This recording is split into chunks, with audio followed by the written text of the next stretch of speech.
start recording, and soon as it tells me that we are live, I'll also mute it and share it, and do all of the fun stuff. So anyhow, here we go.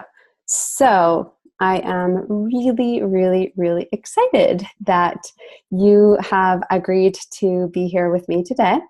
And for people that don't really know who I am, but this is Dr. Elena Estanol, and I'm a high-performance psychologist and an intuitive prosperity business mentor. And I am here with the most awesome and amazing Adam Urbanski. You are really in for a treat with our guest today. I'm going to share just a little bit about you, Adam, if that's okay. Sure. Adam is built basically his first $1 million business in under 10 years, starting with only $194, which that's, a story that I'd love to know more about with very limited English. And now Adam is really known as a millionaire marketing mentor, where he's coaching over, thousands of service-based professionals and entrepreneurs how to turn their business into the automated client attracting and money-making machine. I think that you also are the best-selling author of several books and has been interviewed in several radio programs and TVs and that kind of thing. But what I'm really, really excited about today is that, you have this very simple, simpler way of being able to help people attract their ideal clients and really build their businesses quickly. And so I'm really, really delighted to have you here. Welcome. Oh, Elena, it's my pleasure. Thanks for having me here. And you kind of snuck up on me with this quiet introduction. And I'm on my phone trying to share this. Yes, that's totally great. Yes. I'm hey, folks, you're doing really cool chat here. Come join us, but I can't figure it out. So I'm just well, if you want, it's on. I am putting it under Luminescent Life because it's easier to share from there than sharing from a group, and then I shared it into the group from there. So if you want to find it from there and share us, I pull out questions and stuff like that, you can do that. Awesome. So maybe in one of the comments as you do, maybe if you tag me, it's going to show up in my newsfeed, then I can just easily share it. Yes. Mm-hmm. But that's that's a lesson I'm learning already. You see, rather than going in your group, you go in live elsewhere because that can be shared, but then you're sharing it in a group. Very, very clever. Yes, I've been sharing little tech tricks with people today, and I'm realizing that, that I'm not just a nerd, but a little geek too. Nerd and a geek. All right. There's a distinction going on over there. Okay.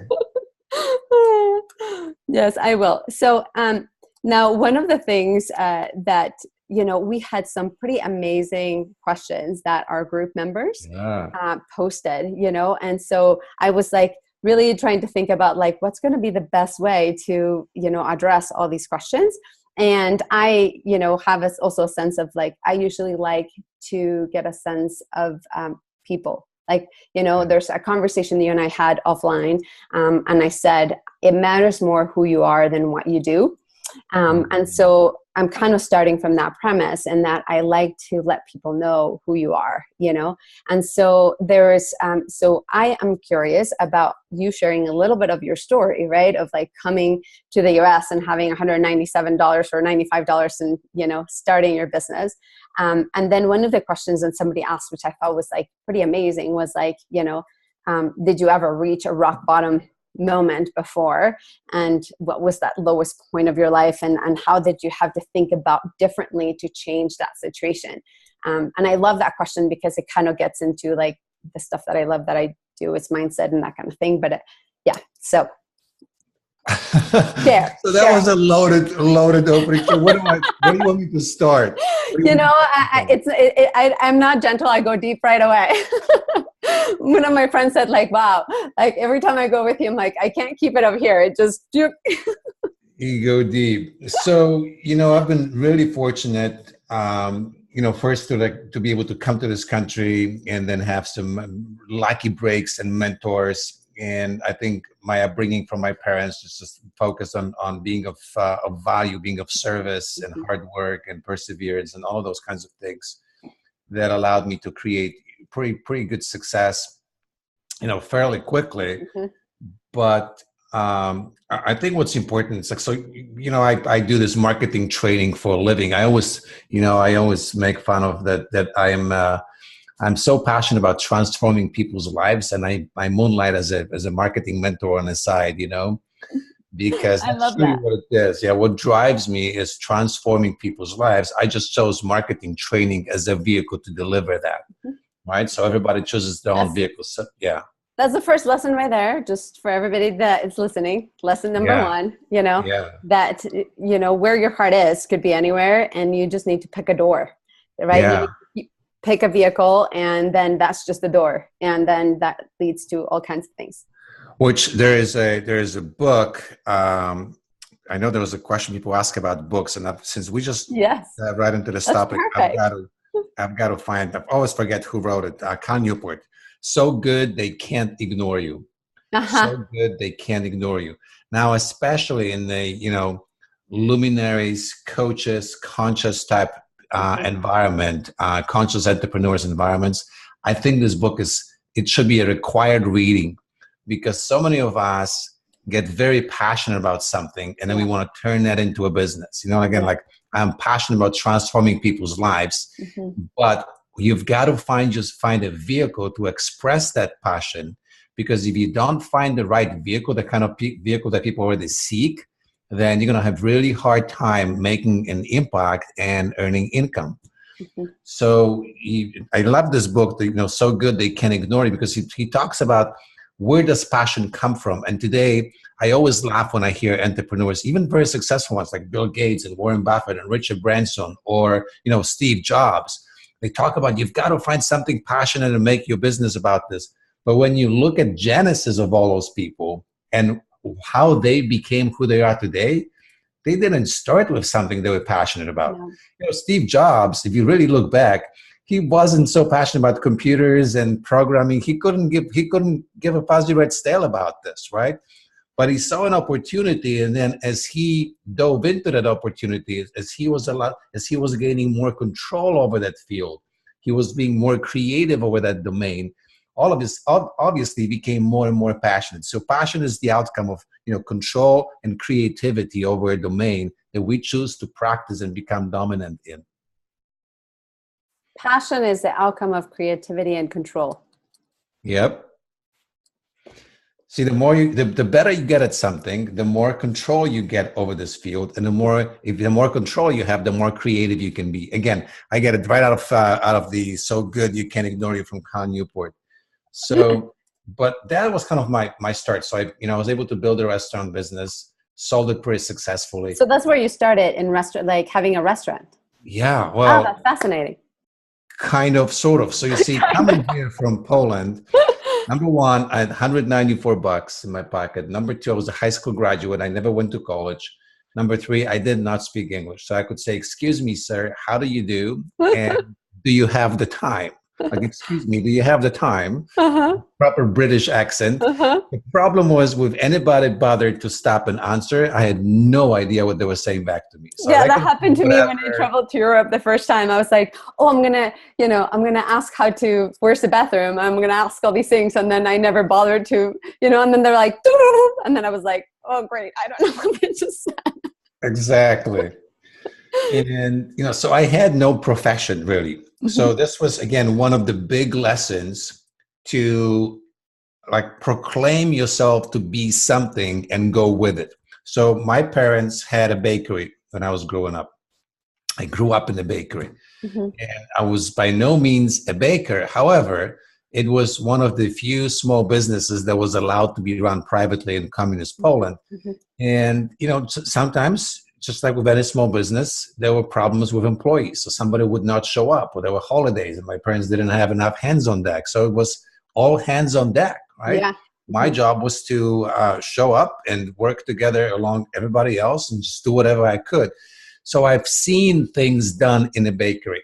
I could do a few things, but again, I wasn't a baker. So the first job I landed in the United States was as a baker. Okay. Now, let me tell you, about 15 minutes into this, the guy who hired me and gave me the opportunity knew I wasn't a baker. Right. However, 8 hours into my shift, by the end of my first shift, I was a full-fledged baker. Because I knew if I don't pull my weight and I don't figure things fast and learn and show up with the abundance of enthusiasm and, you know, creativity and whatever I got to put into this, I don't have a job, and I couldn't afford not having that job anymore. Okay, so there's something that's coming up in what you're sharing right here, okay? Because I can guess a little bit of what's going to happen in people's minds. And I think that there is something about being an immigrant that I think makes a difference. And I can only speak to that because, you know, even though I was born in the US, I grew up in Mexico City. So my experience of being here is of one as an immigrant. And I remember people asking me like, well, why didn't you go back? Or why, you know, and I was like it was sink or swim. Like there wasn't going back. Like going back to me wasn't an option. Like it was obviously, but to me, it wasn't an option. Like there was like this thing about like I had to jump in with 2 feet and there wasn't going to be a going back, you know? And so I wonder how much of what you just shared about like, you know, proclaim yourself to do something and then just go do it. Like you are jumping in with both feet, which I think it's something that a lot of people struggle with nowadays. They're like, well, maybe I'm going to test this out. I'm going to dip the toe and then see how it goes. And then I'm going to dip the other toe. And then maybe, you know, like there's no like, okay, I'm going to go do this thing and have the commitment to follow through to do it all. Yeah, you know, that is, I mean, this is a huge topic. And again, part of my story is that I tried to leave Poland before I came to the United States. And try is, you know, I said goodbye to all my family and friends and told them I won't be back for 20 years. I'm immigrating somewhere, blah, blah, blah. And I got scared. It got dark. I didn't speak the language. And I hopped back on a train. I was back home the next morning, like, ta-da, right? So when I came to New York, I had hotel paid for 10 days. I didn't have any connections. Again, I didn't speak English. I had $194. The very first evening, I discovered that this $194 will not go very far. And, you know, in my little hotel room, I had a 6-month open ticket, which could be, you know, essentially booked to go back, right? And I was staring at the ticket and staring at the ticket. I probably stared at it for a good part of that first night in New York. And, you know, at some point in like early morning hours, I ripped that ticket to shreds. And, you know, for me, what it represented, you know, I had to make a decision. I was sitting in the room. Essentially, I was scared. I was like debating, what do I do? So I flew here. Now I'm here. What do I do? I'm basically screwed. I don't have the money. I don't have the contacts. I don't speak the language. And I knew that, you know, I was already scared. And the next day and the day after, I'm only going to get even more scared. And then I'm going to resort to plan B, which is hop back on a train and fly back to Poland. And ta-da, you know, well, it didn't work out. I tried, it didn't work out, right? So essentially, I closed that door. I didn't have the money to book a ticket back. So once I ripped that return ticket back, you know, to shreds, that's it. I was stuck. So I always talk about the fact, you know, the plan B is for losers. Now, that does not mean that you have no options, but it really means that failure is not an option. Yes, I always talk about it. You decide, you know, someone says, well, I'm going to try it for 90 days. I said, don't bother. Yeah. Well, what do you mean don't bother? I said, I can tell you right now what will happen in 90 days. Well, what do you mean? What will happen? I said, nothing. You'll give up. Yeah. You know, on the things that you want to accomplish, there is no time limit. Yes. And if you need a time limit, that is probably not big enough of a goal. Yeah. Yeah. Right? Yeah. If it's big enough, there is no time limit. You're going to be at it for the rest of your life if that's what it takes, but there is no time limit on it. I love it. And this is like so speaking to me because it's kind of the stuff that I often say. It's like that the only time that we fail is when we quit. Yeah. Right? Like that's when we quit, it's really when we fail. Right? But when you decide that failure is not an option, you're just going to keep going. And so I love that. So there's something that you did, and I don't know if it was a conscious thing or an unconscious intuitive thing about like you anticipated your future self and took the right action at this moment so that the future self wouldn't come back and sabotage what you were trying to accomplish. in this moment. You know, yeah, I definitely did not do it consciously. I mean, I knew what I was doing, ripping up the ticket. Right. But it wasn't like I had enough intelligence, emotional intelligence to go like, well, I'm going to do this because that's how it works. I was stupid enough to be smart enough, so to speak, right? Okay. Like today, I understand that the best way to achieve goals is to set up systems to achieve those goals. So, for example, if I want to be fit, I'm going to set up a system that encourages me to work out. I'm going to set a system that does not allow me to eat bad because there's nothing bad to eat around me, right? So I just had a snack. I had a bunch of veggies with a little bit of hummus. I mean, it could have been candies. It could have been whatever, right? Yeah. But it's like, I don't have that available to me. So if you want to be healthy and eat well, set up a system that forces you to eat healthy and be well. And I think it was kind of an unconscious way back then of setting up that structure that forced me to perform a certain way. Well, so I love this because this is kind of tying into some of the questions that other people asked, which were like, so there's two questions. So hey, before you go in there, can I go back for a moment? Yes. Because I know that there was this question of this, like, if you went the rock bottom. Yes, please. I don't want to skip over this. Juicy one. Yes, thank you. I don't want to skip over this because there are some super juicy. Lessons, yeah, I want to hear. So you know what? It's like I always tell people I had some amazing successes, but I also had like multiple spectacular failures. And spectacular failures like beyond your wildest imagination. So, one of them is I came to the United States in 89. At the end of 89, beginning of 2000, I sold off the restaurant business. So we built it to 5 locations, production plant, delivery trucks, really successful company, right? Sold it off. About a year plus later, I was back to having $20 in cash. I had to trade in my luxury cars and drove a borrowed 20-year-old Ford Pinto, whatever it was. It was a tin on wheels. It was rusted. It was embarrassing. I had to sell my dream home. It barely was enough to pay off some bills, and I was $100,000 in unsecured debt. So a decade later, hello, Mr. Success, I was screwed worse than I was at the very beginning. The only thing I had is I could actually speak English by then a little bit better. That was the only thing that was better off. Everything else, I was screwed. I sold my home, moved into a 2-bedroom apartment with my wife's parents, my 2 small daughters, my wife, and me. Oh, wow. All right. Wow. So thank you for sharing that. Thank you. And I kind of laugh at it today because I developed this ability that no matter what happens, I know that I'm going to be okay. Things will work themselves out. But, it wasn't a laughing matter. I was embarrassed. I was depressed. I was frustrated. For a guy to take his wealth and, his wealth away, it's like castration. I was paralyzed. Yeah. I had zero confidence to do anything. And, a couple of things happened. So number one, people, if it happens to anyone, whether you're a man or a woman, number one, you've got to be vulnerable enough to ask for support. Yes. Because you're not the first one in that situation. Whatever is going on, you're not the first one. You're not the last one. Yeah. Chances are it's also not the last time you're going to be in deep kakaroodoo. Stuff. If you're an entrepreneur, stuff will happen. Yes. Right? And it's your ability to get yourself up. Be vulnerable and ask for help. And when I mean ask for help, you don't want friends. Right. Basically, will say, and what I mean friends, you want real friends, not pretend friends. Pretend friends go like, oh yeah, I'm so sorry, blah, blah, blah. And behind your back go like, oh my God, I can't believe this. You believe this guy? Yeah. Go up, right? The real friend will tell you to your face, hey, wake up, pull your head out of your ass and do what needs to be done. All right? Shut up, stop whining, stop feeling sorry for yourself. Here are the 3 steps you got to do. Go do it. Don't tell me how hard it is. Go tell me you're miserable. Don't tell me you're embarrassed. Go do it. Yep. So, fortunately, I had such a friend. And, he did this for me. And he kind of gave me a few steps.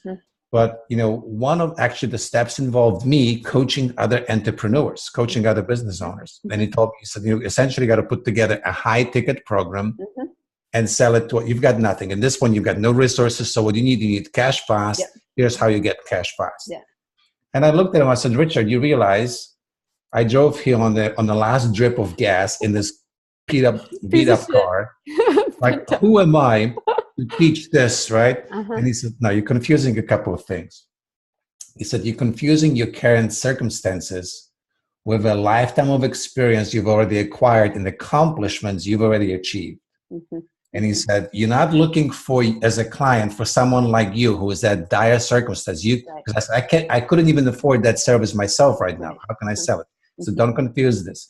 You're not selling it to yourself. You're selling it to other successful business owners. And the reason you have the right to sell it, because everything you will do for them and with them and teach them are things you've already accomplished successfully and created successful results.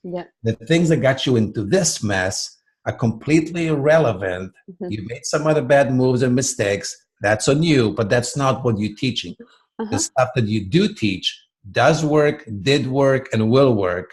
And that's what you've got to focus on. Hey, and I mean, you also get to teach about, I mean, sometimes the greatest lessons that we get to teach are based on the biggest mistakes that we have made. So it's so funny because when you said, well, at that point I had nothing, you know, the only thing that I had was that I knew English. I thought, well, but you had the experience. Now you have the experience of all these years of having done all of this stuff, which is exactly what your friend is saying. So but in the moment, we forget that we have it. Well, so, I mean, and this is kind of a bigger thing, you know, but I feel like we really forget that we are like incredible, amazing, brilliant beings. And we often let our current circumstances dictate what we believe we're capable of, what we believe we are worth. And, you know, and we forget that, you know, in some ways our biggest life path here is like remembering. It's remembering how freaking amazing and awesome we are and actually being able to live into that. Right. So, you know, one of the things I repeat so frequently to clients, I tell them, look, don't get drunk on it, but you've got to drink a little bit of your own Kool-Aid. Yes. Right. You don't want to get so stuck up that you think you're invincible. But some of us don't drink enough of our own Kool-Aid frequently enough. And we forget that, you know, we've got a lot of stuff that we bring to the table, a lot of value. Yeah, for sure. So, and I love that you're willing to share as well, like that rock bottom, right? So, and I'm going to be weaving because you kind of like in that we weaved a few things, you know, but I'm kind of curious. There's a couple questions that were asked that are kind of about that, you know, what was the mindset shift or the game changer that got you from playing small to getting paid, you know, 6 figures? And maybe it was that, you know, your friend being like, you know, like, you know, you can do this. Yeah. So it's a great question. And, you know, I think at first it was almost trusting someone and trusting the process and mechanics. So if you work with a mentor or a coach, which is a big pet peeve of mine, you know, clients work with someone, but then they argue for their own limitations. And it's because we don't have enough self-confidence or awareness yet, right? But when you work with someone who tells you how to do certain things, you know, just shut up and do it. And I don't mean like being blindly following someone, you know, they tell you to jump off the roof, you don't jump off the roof. You're not abdicating your choice. But, you know, be aware that if they map out a process for you, follow that process, even though you may not completely 100% understand the psychology behind it. So I think that was my first thing. It's like I didn't completely believe it. I didn't completely understand it. But nevertheless, it's almost like, you know, here's someone that knows what the heck they're doing about based on results. Why don't I need to trust that process. You know, today, I think that, you know, what allows me to, since I have a little bit more emotional awareness when things happen, a big shift that I would encourage everyone to make is, number one, start focusing on transformation, not transaction. So, you know, what that means is don't focus on how many hours you're going to work with someone or the exercises you're going to do or the gadgets or doodads or whatever they're going to receive out of work with you. Focus on a transformation it will create. And every single work, you know, we all have, I don't care what it is that you do with clients, you've got tremendous impact, tremendous impact. So be able to understand and communicate the value of that impact, both immediate and extended. So what I mean, if you help someone, like in my case, I help someone get a client, right? Well, the impact is, let's say that they get one extra $5,000 client a month. So immediate impact is $5,000. But now if they're able to do this 12 times out of the year, that's $60,000 in additional revenue, right? Now, do they plan to stay in this business for a little while, like let's say 3 years, right? So now we go from 60,000 to 180,000. Right. Now, do you think that impact will grow? Will they get better? Will they go from 1 client a month to 2 clients a month to maybe 3 clients a month? So we're talking about, how much will hundreds of thousands of dollars impact you for the rest of your life? It's pretty significant, right? Let's say you do relationships. If you're dealing with someone who is single and they want to be in a relationship, what's the impact of it? Well, today, maybe they will experience a night of intimacy with someone, right? And maybe that's fantastic. But think about long term. As they age, they have a companion. Maybe they get to build a loving family. They have children. Maybe, if you, for a man, if you are respected and desired and wanted and loved at home, you're going to probably do better at work. Chances are you're going to advance. You're probably going to make more money. For a woman, again, just chances are it's going to better take care of herself, right? There are health benefits. I mean, you can just extend the transaction from I'm going to coach you for 90 days into a lifetime of transformation and be able to really understand this. Based on this, don't be afraid to assertively ask the right people to hire you, because and don't be afraid to create solutions that deliver the complete healing. Yep. An example, for most of us in listening to this, you're probably not an oncologist dealing with deadly forms of cancer. No. But I want you to think like one. Because your patients come to you and they have a deadly brain cancer that's just eating at them and it's about to kill them. But all they know is they've got a headache. So they come to you and say, hey, doctor, I've got a headache. Got an aspirin? And most coaches and consultants and experts, they prescribe before they diagnose. And they go, oh, you've got a headache. Here's your aspirin. All right. I notice aspirins are selling really well right now. Let me just sell you an aspirin. There is a lot of people who can afford an aspirin. Aspirin is selling well. Let me sell an aspirin. It's about practice. What you really need to do is this person comes to you and says, I've got a headache. Can you give me an aspirin? No. But I'm willing to diagnose what causes the headache. And then a diagnosis is like, listen, you've got a cancer. It's about to kill you. And here is a treatment. And the treatment is, it's going to take 6 months minimum, and it's chemo, and it's this, and it's surgery. And the patient goes, oh my God, it's so much money. Can you just give me an aspirin? It's so much cheaper. I can afford it. Well, I'm sorry. So are you telling me you prefer to die? If you want an aspirin, you're going to die eating aspirin because that's all you can afford. You're not in prison. You've got free will. You can do whatever you want to do, but not on my watch. Right. So if you want me to take you under my care, I will take you under my care, but you're gonna follow my treatment, and we're gonna discuss it. We're gonna agree, on different strategies. We're gonna follow my treatment, and we're gonna both do the best to heal you completely. And I understand money is a factor, but we'll figure that part out, right? Because money does not come before life, right? Right? And unfortunately, most people never understand the value of what they do to be able to really focus and offer their solutions that assertively. And because they don't, when they see others do it, they often call others, names, or greedy or pushy. There's nothing about a doctor being pushy when he tells you, listen, you a moron if you still want an aspirin after I've told you you're about to die.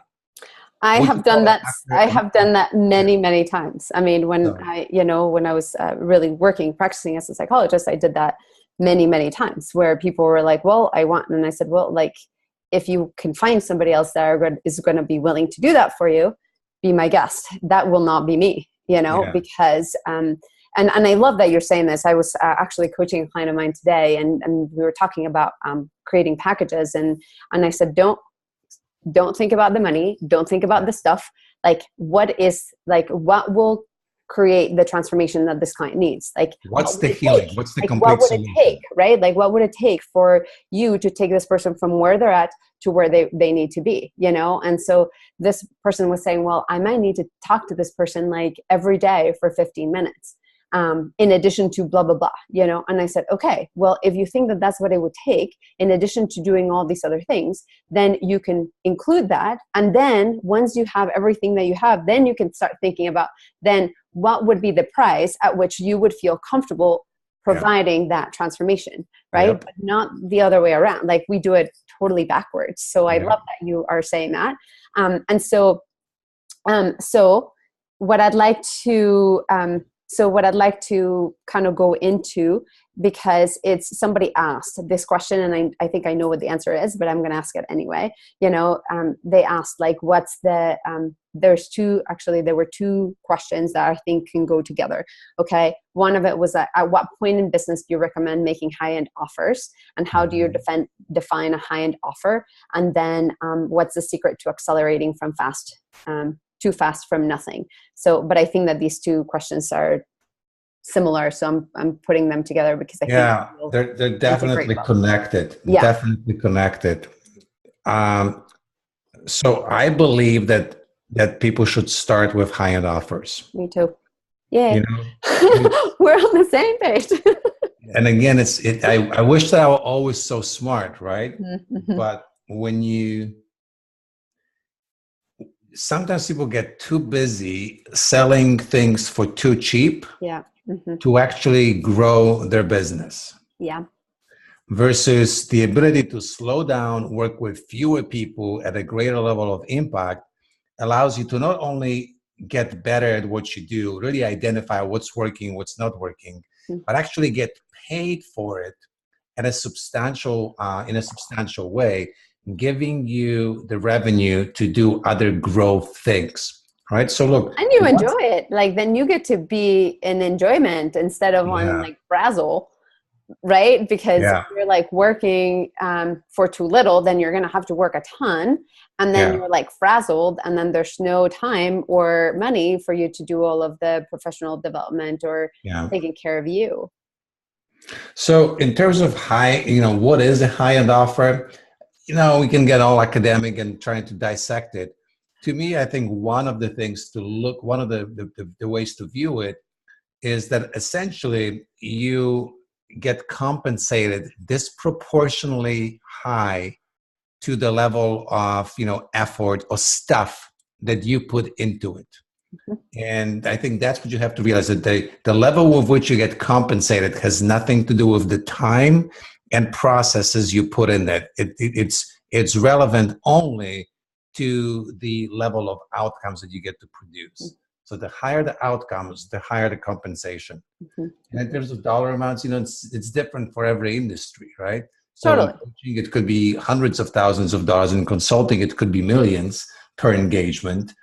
And, it's like, I'll just stop there. There's, what's coming up for me is my husband is he's a health and integrative wellness coach. Mm-hmm. And what he does is that he helps people decrease inflammation in their bodies so that they have like more energy and, but basically everybody has some degree of inflammation, but people that are really struggling with inflammation are people that have, autoimmune diseases or gut issues or whatever. Right. And he created it because I was struggling. Like I was like disabled. Like I could not get out of bed. I couldn't walk.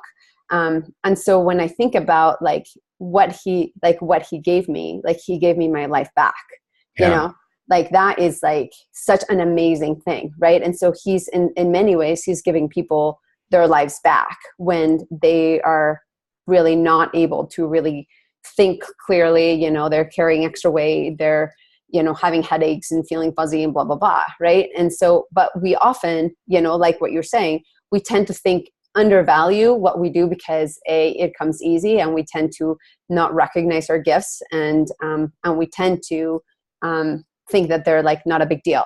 Right. Yeah. Instead of actually pricing those things kind of at a premium, because that's part of the gift.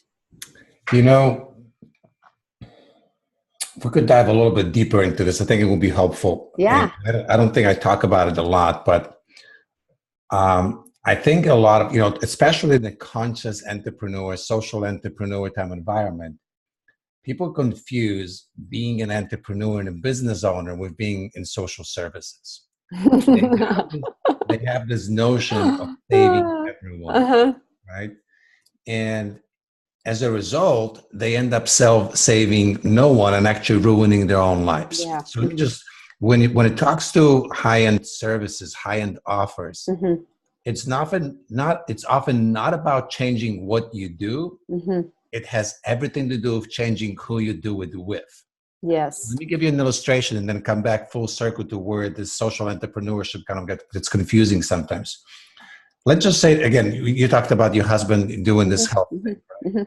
Now, if he wants to, I don't know what he charges, but let's say that he decided, you know what, this is worth $10,000 for a 6 month, or 12, let's just say 12 months, $10,000. The $10,000 annual investment in your health and wellness package. Now, let's say that now he starts talking to, women who recently had a baby and they have all sorts of complications, and maybe they needed to quit their job. Maybe they think of starting doing something on their own. Bottom line is, they have one income, husband. Maybe the husband has a good job, but making $70,000 a year. Maybe the wife is doing something on the side, making another 10 grand a year, doing something. There is no way they're going to invest $10,000. Not because it's not worth it. They can't justify it, and they don't have the money to do it. But if he goes after someone who is a self-employed female entrepreneur making $250,000 a year and maybe up, right? To that woman, her body is her vehicle to be successful. It's not a question of, whether or not to invest. It's a question, who do I invest in? Right. Because I need a wellness package. I need someone to keep that vehicle churning on all cylinders. And it's not like, should I invest 10,000? It's who do I invest this 10,000 every year with? Right. It's very different, right? Totally. Look, now your husband now focusing on this. Number one, is he leaving people that can afford, is he being non-sensitive? No, he just focuses on people that he can really make an impact with. And because of that, he generates the income that he deserves to generate. And now he can go and, work a day in free clinic somewhere once a month because he's got time and energy and resources and money. It's the same thing in our conversations. Look, why can I afford to spend an hour or two or whatever on a conversation and just freely give as much as it's possible? And we at this point have high level conversations. Right. I have other trainings where I'll just give out tactics if that's what it takes. Right. And why am I not going like, well, it's like, let's just sell it for $97. That's all you can afford. No, you know what? It's free for the taking. There's no cost to it. And the reason I can afford to do this is because I generate money working with those who already have the basic level of success and are able to invest to get to the next level of success. Totally. So I know I asked you these questions, and I'm going to kind of drill a little deeper, because I know that some of these questions are being asked because it's some of the stuff that comes up for some of the conscious entrepreneurs, in that they sort of know that, right? Like they know what you're saying, but there's something where they feel like, how can I do this, right? Because I think that was some of the questions that would like, what's the secret to going from zero to like, or what's the mindset shift? Like, was there something that all of a sudden that like was a key aha moment? And the reality of it is that from what you've shared, I didn't hear in your story that there was ever a time when you like doubted yourself totally. Like, so you had a rock bottom moment where things weren't happening, but there was also like, you have a lot of grit and a lot of confidence. And I guess, I don't know if that comes from just being an immigrant, you know what I mean? Because it's like, like for me, it's like, well, like like, I don't care. I might land in my face and then I'll get up and then I'll go again. Right. Like, I just know, like, I think of myself, like, I'm just scrappy. Like, that's just who I am. Like, it doesn't really matter. So I have a lot less fears about failing, but I think that people have lots and lots of fears about failing, lots of fears about, you know, kind of getting to that next level and then losing the people that they already have, like that kind of thing, you know? So. Yeah. I don't even know where to start with this. So let's just, the last thing you mentioned was feelings, right? Mm-hmm. And look, in business, in a way, there is no room for feelings. Mm-hmm. I don't mean it like in a negative way, mm-hmm. but what I mean by that is that you've got to take care of your own feelings. No one else is responsible for your feelings.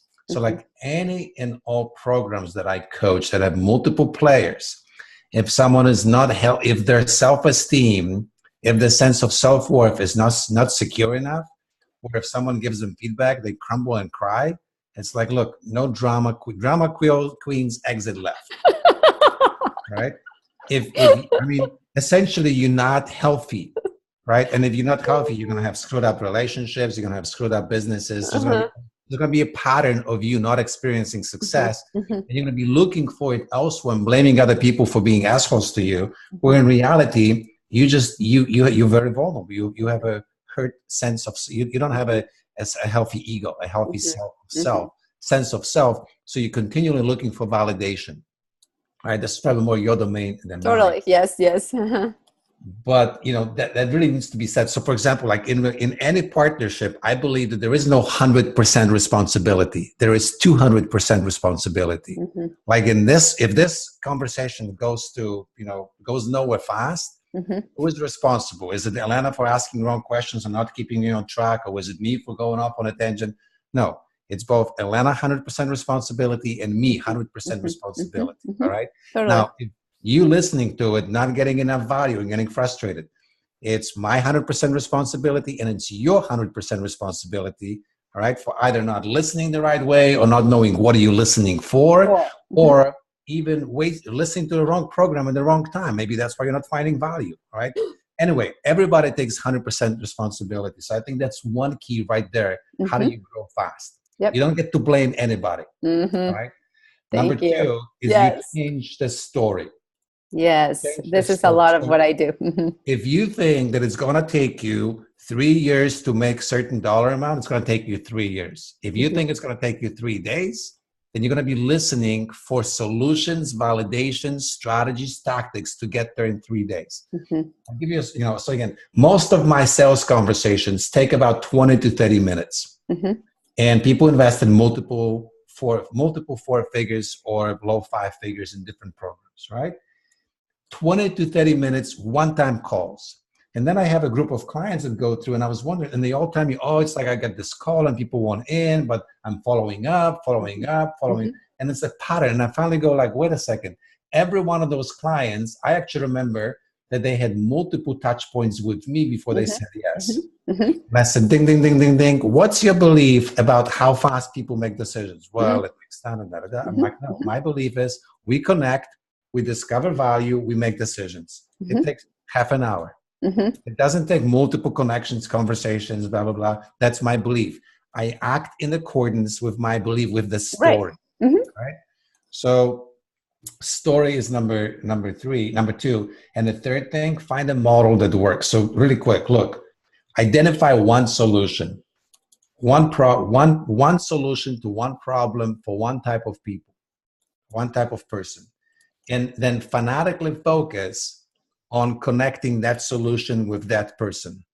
Whatever way you do it, you can do it through networking, through online stuff. Usually the simpler, the better. The way I accelerate clients super fast, we identify a transformational, unique solution system or unique service system that allows people to transform some sort of situation for the better, right? Whether it's relationship or business or health. And then we identify who can benefit from that the most. How do we connect the two? And it's often as simple as tapping people on the shoulder, going like, hey, I've observed something. Not sure if it's for you or not, but I've got this thing. You want to talk about it? Great. If yes, let's talk about it. We connect. If no, no problem. Next person. And when you think about it, if you, let's say, I would encourage you. So we talked about what's a high value offer. I would encourage you to do things that are probably 2,000 at a minimum. I would encourage you to look at creating solutions that can be sold for 3,000, 5,000, 10,000. Those are really good price points. Yep. And when you think about it, it's not that much money. Yeah. Right. And then let's say you sell things for $5,000. If you just find 2 people to say yes in the course of a month, you just created a 6-figure business. Totally. Yeah. Yep. And I love what you're saying about just the ease, right? Because I think like one of the mistakes that I've made certainly in my business is that I had overcomplicated things, and I call it the curse of the bright, like when you're smart, the smarter you are, the more knowledge and the more education you have, the more you tend to overcomplicate things, right? Yeah. And then you need to kind of simplify things, which I think it's part of the question that I think Donovan was asking about editing out the unnecessary, right? That everybody, the market right now, what I call it is tactical hell. Yeah, I love this. Right? Is that everybody comes and they're like, buy my stuff. This is the thing that is going to create the solution to your problem. Like without this thing, you are not going to go anywhere. This is the thing, right? And so then we go okay, we do the webinars and, and then we think that's a thing and then that's not the thing, right? And then it's get this thing and we think it's a system. And that's kind of and people go through this stuff, right? And so everybody, everybody says, I have the solution. And so then what's happening I think that what's happening in the market and a lot of consumers is that people are getting disenchanted and they're also mistrusting what people have to offer, and they're mistrusting themselves too, because they feel like I've made a mistake, right? I thought that this was going to be the answer and it wasn't the answer. And instead I wasted my time and money, and then I'm worse off than what I was before. Yeah. And so I think that this question about editing it out what's unnecessary, right? And trying to figure out so what's the right thing for me? I think it's a complex question, right? Because in some ways we can say, follow the system, right? And at the same time, one of the things that I believe in is that ultimately when people connect to their heart and their intuition, they also can figure out who is going to be the right mentor for them. Most of the people will overthink stuff and then they'll make wrong decisions from making decisions from their head, not their heart. Right. So there's kind of this, I think that there's this 2-part piece of being able to be true to what you believe it's going to be helpful, being able to communicate that really clearly, and being able to honor people where they're at and their wisdom. Well, there is no easy answer to that. No, there isn't. Actually, practically, it's fairly easy. It's grasp it. It's not that simple. Right. Mm-hmm. Because, we went back to this oncology and cancer example, right? Mm-hmm. If you look at it, so the doctor diagnoses the problem. It says, look, the solution is very simple. You're going to be under my care. Under my care, we're going to do surgery, from which there is some sort of recovery period, and we're going to do chemical treatment. And then we need to monitor, every week, every 2 weeks, or however frequently, the progress, and make adjustments as we go. It's very simple. Surgery, chemical treatment, monitoring, right? That's it. But then in our approaches to everything, it's really that simple. Where we overcomplicate things is, well, let me teach you what it takes to do a brain surgery. Let me teach you the biology of the brain. Let me teach you the definitions of the tools we're going to use. And then let me teach you, how we came up with this medical compound that you're going to be injected with. And let me teach you all the names of all the molecules and how they interact. We forget that rather than make people go through surgery and a treatment, we now make them learn about definitions of everything. And by the time they learn, it's so overwhelmed, they now become experts in something they never wanted to be experts in. Meanwhile, they still haven't even deployed the thing to actually get the result. Right. So, like right now I've been doing this for last year, a coaching program, which has just about 100% success rate. And That's the awesome. reason it does, and I'm not telling you this like to it. Every time I say it, I kind of cringe a little because I go like, I'm not a genius. This isn't some magic potion. It's a very simple formula. All right. Number one is the one fundamental principle is that implementation is fundamental, information is supplemental. Right? Number two is that we create a big picture strategy, which is again one singular offer, one single focus for one single audience, and we identify a half a dozen of tactical things that you get to do every day or once a week or whatever. And then, so again, it's clarity of a method, right? And then it's fanatical focus on implementation. And failure is not an option, right? And it's just that simple. Yep. And then the last part of it is identifying who it's the right fit for. So there are lots of people that come and say, can you help me get those results in 90 days? I can't. It does not mean you're a bad person. It does not mean my thing does not work. Right. Just between what you want and what we do, it's not a fit. Therefore, you've got to go elsewhere. Right. For the right person, we say yes, and I'll be very assertive of taking him on board because I know we can create magic. And it's just that simple. So I'm going to go through what you just said, because I think that was like super valuable. And so I want people to be able to grasp it, I love what you said. Implementation is fundamental and information is supplemental. I say information without implementation is clutter. So we're like very much in the same line. But then you said, okay, so implementation is fundamental. Then clarity of the message, fanatical focus on that one thing and that one message, and really focusing on who is the right fit for that particular transformation, which I think is super, super key. And I love that, because it is simple and we tend to complicate things. So the next question that I think is coming up that somebody asked that I think would be a good So before you ask, can I point something out why it's so important? Yes, please do. You're going to have a very simple business model where you do that and you can be making $1 million a year, where it's essentially you, maybe another team member, maybe part-time, full-time, maybe 2 part-timers type thing. And this is truly a business where you deliver transformation and you have the power and the freedom to tell the wrong people, look, I'll gladly take your money, but I don't want to because I can't make any impact. Versus a lot of the coaching businesses today work themselves into a business model where they have 10, 15, 20 employees. And, they need to bring in massive volume. There's zero filtration. It's like, hey, if you can fuck up a mirror and you've got room on your credit card, it's for you. You need this. If you don't buy it, you're a loser.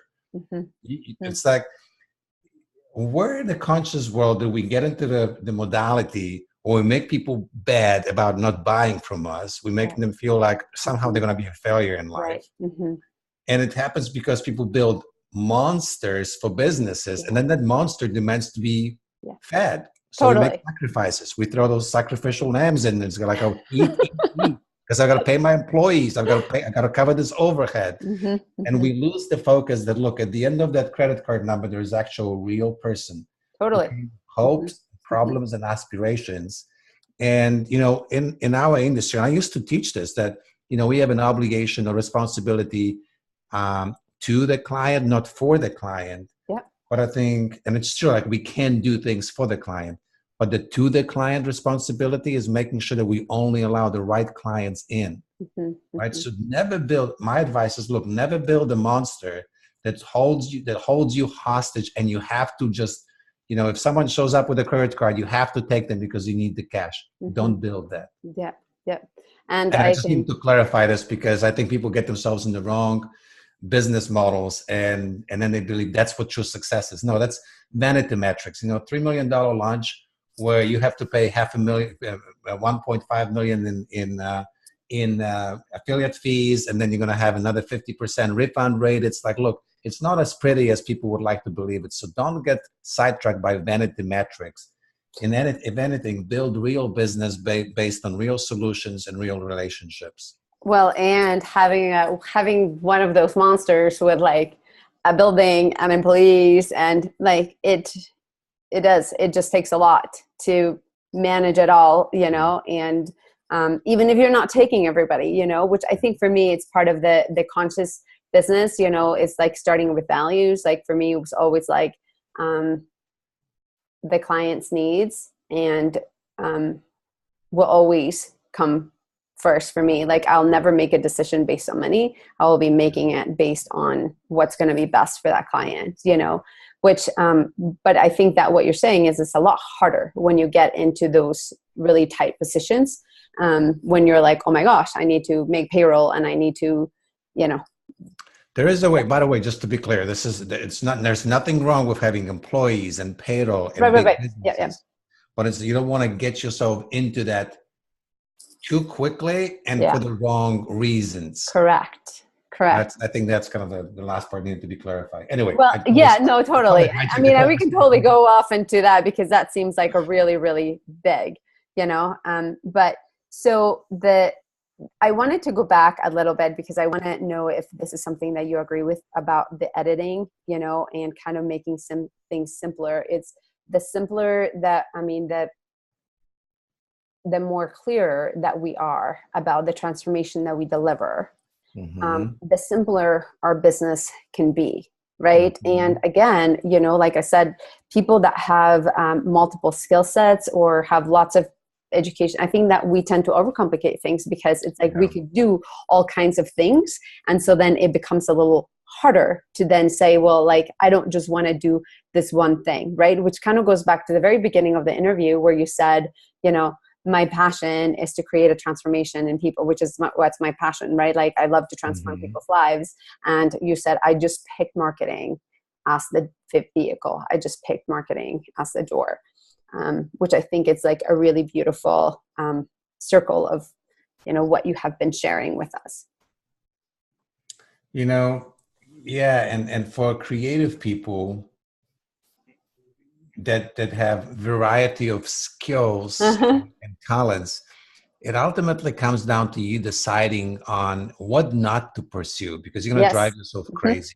Yep. Right? Give yourself permission to just let some things not being pursued. You know, again, I've lost track of that a number of times. So for example, there's a period of time where I thought, you know, I want to do like more experiential, more self-growth type events. And I started doing this and, you know, things just started going like becoming really hard to market and really hard to, for me to, I was like, why is it? So I was completely getting into something very different than I decided I'm going to do. Could I do this? By all means. Yeah. But then I'm getting distracted, and now I got to start mastering a multiple of marketing messages, multiple of markets. And again, can it be done? By all means, but is it worth the headaches and the hassle to do this? Versus if you just focus on one thing, you know, I know there was a question about books, so I figured out a couple of books to share. Great. There's a great book called Built to Sell by, what's the guy's name? I always forget. John Warrillow, Built to Sell. Look, you can read this book in a couple of hours, and it's all about simplifying a business that was kind of very complex into a simple thing that it becomes almost a machine-like.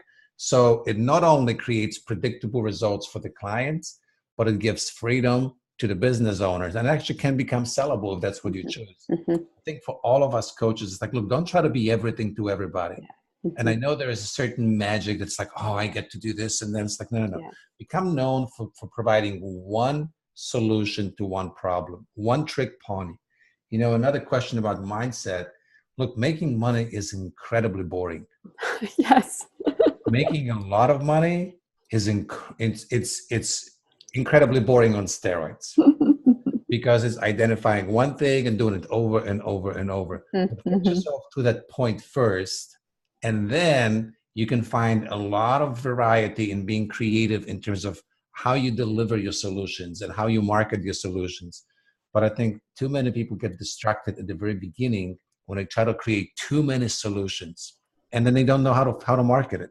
I agree. So there's one last question if you're game for. I know that we're at the top of the hour, and this is probably a good place. So So there's two, and maybe you can weave them together. So one of them was, how many avenues of passive income do you recommend? And then the other one was, what's the best media search engines to market relationship counseling as a luxury service? And they were saying Facebook, YouTube, Twitter, blah, blah, blah, blah. So let me start with the first one, then I'm going to have to repeat the second one. So how many avenues of passive revenue do I recommend? It's a completely wrong question. I loved when it came up. I'm like, today we get so inundated with that conversation that we somehow think we are inept at being successful if you don't have a passive source of revenue. It's a completely wrong question. Bill Gates, Warren Buffett, Richard Branson, they have passive sources of revenue, but they worked the tails off for years before they got there. Your best passive source of revenue is your business that eventually works largely without you. You want a passive source of revenue? Figure out a marketing and sales system that allows you to bring leads and turns them into clients without you having to facilitate that conversation. All right. So think about creating a leveraged source of revenue that can reward you very handsomely. I just had this conversation in my mastermind over the weekend, and it was so interesting because I have really high players, and they talk about, look, let's not kid ourselves in our coaching businesses. We don't have sellable businesses, all right? We have high cash flow, high profit practices. We can churn out a lot of cash, but it's most likely not a very sellable business, all right? So what we need to do is bring in a ton of revenue, ton of cash, and then do else with it, all right? So invest in real estate. Invest in other businesses. You have to realize, if you invest in real estate property, depending on what level investment you're going to start, if you're a beginning investor, you're going to go out there in the middle of the night and clog people's toilets. Welcome to passive revenue. All right. So look, get that out of your mind. This 4-hour work week. If you think that Tim Ferriss works 4 hours a week, maybe you got to get off the moon and land on planet Earth again. Those are all myths and stories to tell you that you're inadequate, so you buy other people's shit. All right. Start creating value actively first. Learn to make your $1 million working your ass off. And then go, okay, how do I make $1 million, my second million, working a little less hard? That is the right question. I agree. There's this phrase that. By the way, that's why I have so few friends, because I just don't. No, but I love it. I don't mince around. That's who I am too. I'm super so you know who Marissa Mortgage is? Yeah. So she's got this phrase that I really love that says, you can't make money while you sleep if you haven't figured out how to make money while you're awake. Yeah. And I just love that, because I think that that's like so true. Everybody is like so enchanted and enamored with the idea of this passive income, like I'm going to be making money while I sleep. But if we can't figure out how to make money while we're awake, then that's the wrong question to be asking. Yeah. I think this is where the passion comes in, where I think where highly successful people say, look, do what you're passionate about, right? It's not about do what you're passionate about. It's become passionate about what you do. That's the actual correct advice. Become passionate about what you do. If you can't stand yourself doing whatever you need to do to make money, then choose a different vehicle. I mean, if I hated, coaching people and marketing and having all those conversations, I would choose something else. But instead, I chose to fall in love with it. And it makes me only get better at it. That makes me become even more passionate about it, right? So that's, I think that's really the right focus. To me, I think that it comes to alignment. Like that we need to really believe. I mean, when you're saying drink your own Kool-Aid, right? Like you need to really believe in what you do and be excited about the thing that you are doing. Yeah. Because if you don't, right? Like if you don't really believe that you are going to create that transformation and you're like, maybe it'll work. I don't know. We'll see. Yeah. Like then how would you be able to sell anything? Right. Yep. We talked about this oncologist, brain surgeon, whatever. Imagine an oncologist going like, well, how can I make $1 million a year curing people? But I don't want to show up and, have come. It's like, well, there are ways, right? There you can train but you're still going to have to work at something. It's like a brain surgeon going like, well, I'm a highly skilled brain surgeon. How can I have passive income? Yeah, you make a boatload of money as a brain surgeon and you invest in other vehicles. And eventually those investments start performing where you have other people monitor them. You just kind of monitor the high level numbers. You don't actually go in there and work those investments. Right. But that is a journey. It is. You know, somehow we get this belief that it's like, if you build a funnel, it's a passive income. It's not a passive income. The funnel has to be, there's a crank. It's got to be marketed. You've got to show up great content. I mean, there's lots to that. If you have employees that do that, you've got to hire, fire, and manage.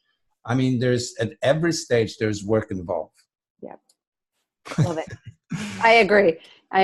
Yeah. And you know, for me is, you know, and there's some things about, for me, it's like about like the passion and the alignment, that it's about, you can bring fun and excitement and play into what you do, right? Like if you said, when we set this up, you said like, let's have fun. And I said, totally, like, right. And so if you can't have fun doing what you're doing, then you need to do something else. Right.